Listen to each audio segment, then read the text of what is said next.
welcome to a very special edition of the Lazy Gardener. Here we are in Waiaha, Big Island. Did I say that right? Yes. Big Island, and we're here with our friend Julie on a property she owns with her husband Jeff. It's absolutely stunning. Just have a look at all the plants in the area. We'll try to name them all. True to Lazy Gardener form, what we're going to do is as little work as possible while enjoying all the fruits of someone else's labor. So let's go have a look. This is a Medellina Scorticini, and it looks like coral, which I love. So we're gonna plant this in some shady areas and just give that illusion of like the water in the garden. Right. It's so beautiful. Love it. Beautiful. What's this over here? Okay, this, I can't remember what this is called. It's spectacular, and a friend of mine literally just ripped some out of the ground, gave it to me, and I put it in a pot, and look at it. Oh my goodness. It's beautiful. Wow. Yeah, that's gonna go everywhere. What's this bad boy right here? So these are teas, and these are beautiful Hawaiian tea plants, and I've got a huge collection of different varieties. They take very little water, no maintenance. They have a lot of color. And traditionally Hawaiians use the green tea leaves to make the leis and they're just spectacular. So many friends, you just break off a branch, stick it in the ground, and it grows. And people have been just giving me all kinds of tea plants. So things propagate pretty easily here. Very easily. Oh, here's one of my favorites right here. This is a dwarf heliconia, and it looks like a bird of paradise. We've been getting so much rain, this plant's in a little bit of distress. Yeah. I'll have to have my friend, who's a horticulturist, Brian, come over and tell me what to do about it. But the flowers are spectacular. And this curly one behind is really unusual. I can see that. It's a variety of Acostus, and I had never seen it before. I love it. It's so elegant. And again, you just cut it, stick it in some soil, and it'll start a new plant. Wow. So I've been sharing that with a lot of folks. This is like Disneyland for plant lovers right here. So over here is where I just stick teas in a mulch pile, and I'm letting them grow to maturity, and then we'll move them around the yard.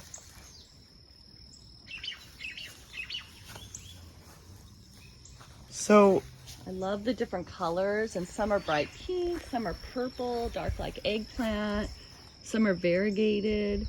what's this palm looking thing right here? What's that? Maintenance. That is a sunset palm, and it gets that beautiful orange color in the trunk. Oh wow. Really unusual. I'd never seen it before we moved here. And so all you really have to do is just let nature take its course, unless it gets too much water like that one. Yeah, we've been getting a lot of water, so I do need to fertilize because so much water just leaches all the nutrients out of the soil. Right. So I do need to put out some fertilizer, but most of the stuff you just put in the ground and just ignore, and it just grows. Right. Which is great. What she just said is absolutely the ethos of the Lazy Gardener. So 2 thumbs up on that one. Well, in keeping with a lazy garden. So this is not even planted. No, talk about lazy gardening. Oh. A friend of mine brought this to me. It's a beautiful torch ginger, pink. It's going to be spectacular. And we didn't have time to plant it yet. We put a shovel full of soil over the rhizomes about 2 weeks ago, and here it's growing. Oh my goodness. So even the plant has a lazy ethos. Yeah, it's like we're cool with that. Well, now, let me explain. She absolutely has a right to be a lazy gardener. She's worked her entire life. She and her husband have recently retired, so they have absolute right to be lazy gardeners. This is a really beautiful plant. Wow. This is called shampoo ginger or honeycomb ginger. A type of ginger. Yep, these are all gingers, and so these are the ones you squeeze them, and this liquid comes out, and you can use that to wash your hair. Wow. Like the Awapui ginger shampoo. Yeah. Yeah. So that's really cool, and it's just so beautiful in flower arrangements. Oh yeah, these are really much. Oh yeah. And then all the magentas, that's coleus. Again, a friend brought me a few cuttings and it's just taken off everywhere. I love that about Hawaii, the aloha spirit, where everyone shares everything. We've hardly bought any plants. Tell me about your neighbor. Oh, our neighbor Brian has brought us almost every plant we see here. He just digs up cuttings from his yard and drops them off, and it's spectacular. Over here we have taro. He brought us this. Brian brought us this. He's got an extraordinary collection of rare tropicals. So this is taro. It's not the edible kind, it's ornamental taro. But I love how beautiful it is. Mm. It makes her hands itchy. The taro does? And we have papaya here. This is a fig tree. Oh, fig. Yeah. Again, a friend cut off a branch and gave it to It's- us, and now we have a fig tree. Yeah. Julie, It's good, huh? Lipstick or cigar ginger, people call them lipstick ginger. Somebody gave us just a few sticks. That's all it was, some cuttings. We stuck it in the ground, and it's just gone crazy. I think that's got to be my favorite one. I just only saw this plant 2 days ago for the first time It on your is driveway. Pretty. It is pretty. And then those This is are, amazing. they call them lobster claw or seashell ginger. And again, we just stick a few sticks in the ground, and now we've got this jungle. There was a row of them here, and we dug them out because we wanted a pathway, and they just won't take no for an answer. Tea plant. They just keep coming back, and then I dig it up. All of those started from something like this, and I just stuck them over there, and Right. they're going to be beautiful. But this is really elegant. This flower, so the bud looks like that. Uh-huh. And this is a costus. And there's several varieties. Our friend Brian brought us all of these. Some are red, some are orange, and they look like birds. This one is just so elegant and beautiful. So we want to just create like a jungle mass over here. What really strikes me about the landscape here is it just seems so primordial, Yeah, it does. It really, like, look so at that. ancient. Yeah. Like this might be what the dinosaurs would have been chomping on. Yeah. Amazing. And it's so resilient. Like, just, it's really neat. So all of this is low maintenance. We do nothing with this. We just put it in the ground and walk away. And eventually this will all fill in with all this Hey, cool Julie. stuff. Lazy gardening. Woo! Julie, what kind of tree is this? It's That breathtaking. is a monkey bog tree, and it's blooming right now. They're all over this area. They create this really cool canopy. Right.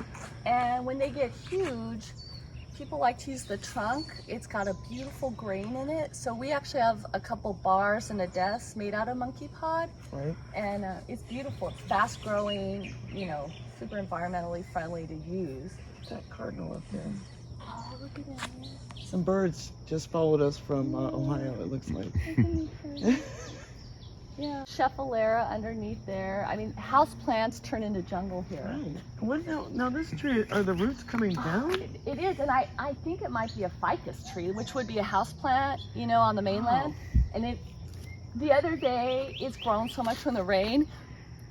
We're out here and I heard this crashing, and one of the limbs just broke off. You can kind of see how it's bent over there. And it's like living in the jungle. This is paradise. Look at these little bees right here. Well, every pineapple we eat, we cut off the top. So you cut the top. This is a really little one from our garden. So cute. Totally different variety. But we cut off the top and we peel back the spiky leaves. Uh-huh. And then you get this, and it'll grow roots. There's one in here with roots. Let's see this guy. There we go. Wow. And how long does it take to grow from once you... So we do this, once it gets roots, we put it in the ground. It takes a couple weeks for the roots. Then about 9 months later, it'll grow a pineapple. Right. So we have about 30 pineapples down here, and right now we have 5 that are ready. And they're so good. They're so sweet. Yeah. But some of these came from Costco, some of these are from friends.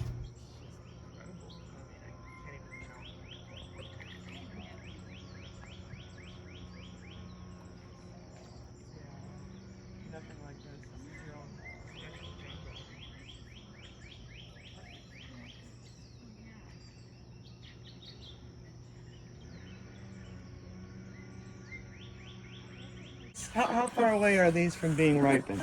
I probably 6-8 weeks. They take a long time, Right. but the flower's huge. And then the plant produces little cakeys, little babies start growing out the side of it. And you Wow. can leave them there or move them. So it just keeps making more bananas. How long does it take from when you plant the banana plant to when it actually I think it matures enough? took about 9 months. That's it? This is our second bunch of bananas. Wait, what? Yeah. So this is only less than 2 years old? Oh yeah, yeah. Yeah, and so we had a huge bunch. We took down that tree. This is the first keiki that it Oh my gosh. grew. And so now we have 3 more, 1 down there, 2 here. So it just, yeah. Once you put the tree in the ground, it doesn't take a lot of effort. It's rained so much. So, I'm just so grateful. Thank you so Oh, much for thank you. giving us a tour of, most of these plants I've never seen before. Well, Yeah. So thank thank you you for so letting us much. share. And Woo, lazy garden. work smart, not hard. The lazy gardener, y'all. Thanks to Julia and Jeff. And aloha from the Big Island. Later in the evening, as we reach San Antonio, get a bucket full